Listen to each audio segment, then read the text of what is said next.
അവിടെ ചെല്ലുമ്പോൾ നമ്മൾ മാനസികമായിട്ട് വേറെ ആളായിട്ട് മാറും. നമ്മുടെ ആരോഗ്യം വേണം ആദ്യം, ഫസ്റ്റ് അതാണ് വേണ്ടത്.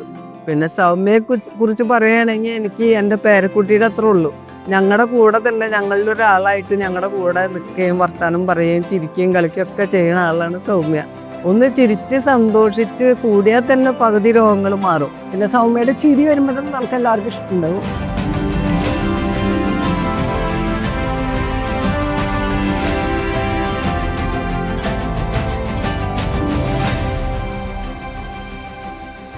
ഹായ്, എൻ്റെ പേര് സൗമ്യ. ഞാൻ സുംബ ഇൻസ്ട്രക്ടറാണ്, ഒരു ഫിറ്റ്നസ് ട്രെയിനർ കൂടിയാണ്. ചാലക്കുടിയിൽ 5 വർഷമായിട്ട് ഞാൻ ഈ ഫീൽഡിലാണ് ജോലി ചെയ്യുന്നത്. ഞാൻ ഇപ്പോൾ വന്നിരിക്കുന്നത് എൻ്റെ 2 സ്റ്റുഡൻസിനെ പരിചയപ്പെടുത്താൻ വേണ്ടിയിട്ടാണ്. 70 വയസ്സിന് മേലെയാണ് അവരുടെ പ്രായം. ഇത്രയും വയസ്സിലും അവർ സുംബ ക്ലാസ്സിലേക്ക് വരികയും അവരുടെ കൂടെ ഇരിക്കുമ്പോൾ തന്നെ ഒരു പോസിറ്റീവ് വൈബ് എല്ലാവർക്കും സ്പ്രെഡ് ചെയ്യുകയും ചെയ്യാണ് അവർ 2 പേരും ചെയ്യുന്നത്. അവരുടെ ലൈഫ് സ്റ്റൈൽ ഒരുപാട് പേർക്ക് ഇൻസ്പയർ ആവുമെന്ന് ഞാൻ വിചാരിക്കുന്നു.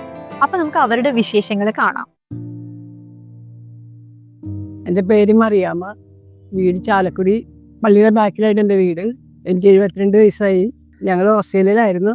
ഞാനത് പറഞ്ഞാൽ 16 വർഷമായിട്ട് അവിടെയാണ്. ഞാനിവിടെ എപ്പോഴും ഒറ്റയ്ക്ക് ആകുമ്പോൾ എനിക്കതൊരു സങ്കടമായിരുന്നു. മാനസികമായിട്ട് ഭയങ്കര ഒറ്റപ്പെട്ടുല്ലോ എന്ന് തോന്നലായിരുന്നു. ഇവിടെ വന്നു കഴിഞ്ഞപ്പോൾ സുംബ കേട്ടപ്പോൾ ഞാൻ പോയി തുടങ്ങിയത്. പക്ഷെ എനിക്ക് ഇവിടെ വന്നിട്ട് ഭയങ്കര ഇഷ്ടമായി. എല്ലാവരുടെ കൂട്ടുകൂടി സംസാരിക്കലും ചിരിയും കളിയും. പിന്നെ സൗമ്യയുടെ ചിരി വരുമ്പോൾ തന്നെ നമുക്ക് എല്ലാവർക്കും ഇഷ്ടമുണ്ടാവും. അവിടെ ചെല്ലുമ്പോൾ നമ്മൾ മാനസികമായിട്ട് വേറെ ആളായിട്ട് മാറും. എനിക്ക് അത്ര ഇഷ്ടമാണ് ക്ലാസ്സിൽ പോയി. ക്ലാസ് മുടങ്ങുന്നത് ഭയങ്കര സങ്കടം. എൻ്റെ പേര് മേരി ജോസ്.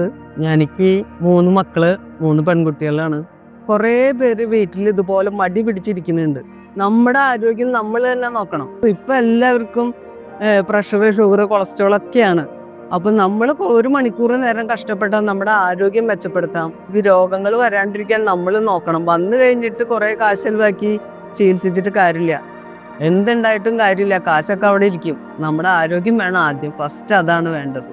ഒന്ന് ചിരിച്ച് സന്തോഷിച്ച് കൂടിയാൽ തന്നെ പകുതി രോഗങ്ങൾ മാറും. വെറുതെ വീട്ടിലിരിക്കുമ്പോൾ ഓരോന്ന് ആലോചിച്ച് കൂട്ടി വല്ലാത്ത രോഗം വരും, ഡിപ്രഷൻ വരും, പല കാര്യങ്ങളുണ്ടാവും.